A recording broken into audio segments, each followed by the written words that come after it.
Hello! In this video, we're going to talk about some useful words and phrases that you'll hear many times throughout the job search process. We will organize these words into three categories: things, actions, and people.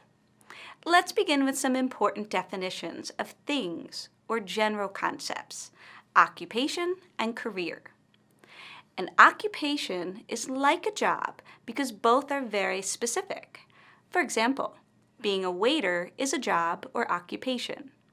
If Tom works as a waiter, a bartender, and a restaurant manager over 20 years, he can say that he has a career in the restaurant industry. An occupation is a person's work as a way to earn money. A career is an occupation or profession that requires special training and continues over a long period of time. Here's another example. Yuki has worked for the clothing company Uniqlo for 10 years. She began her career in the fashion industry with different occupations, first as a sales clerk, then as a store manager. Now she works at the company's main office as a fashion designer. Let's look at two more definitions of things. Employment is a general term for the activity that people do to make money. When someone asks you about your employment history, focus on work for which you were paid money. A job application is a written request for employment, usually a specific document to be completed. In the job search process, there are some actions or verbs that are very important. Let's look at 5 of these. The first is to search for a job. This means to look for work in a specific occupation.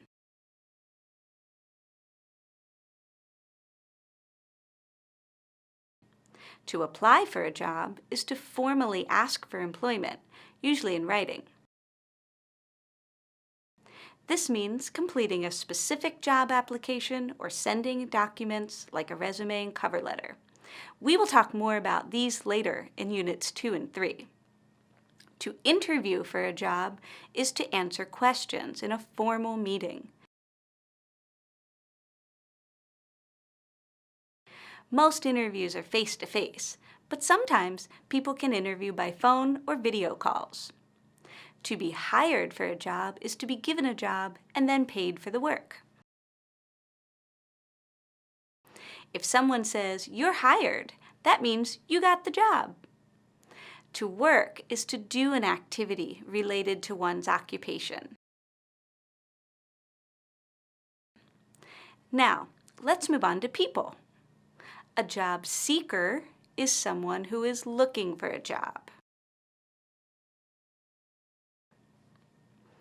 After a person applies for a job, they become a candidate or an applicant, which is a person who might get the job. These next 2 words sound almost the same, but have very different meanings. Pay attention to the ending sounds of these 2 words, employer and employee. An employer is the person making the decision to give the applicant a job. The employer can be a specific person or can also be a company or organization. When a candidate is hired and begins working, he is then called an employee. Employee is a more formal word for worker. By now, you probably noticed that many of these new vocabulary words look similar, but they are actually different word forms, nouns and verbs. One way to help remember all of these new words is to organize them into 3 categories. Things are nouns, actions are verbs, and people are nouns. Let's move on to a game where you can practice grouping the words into the correct category: things, actions, or people.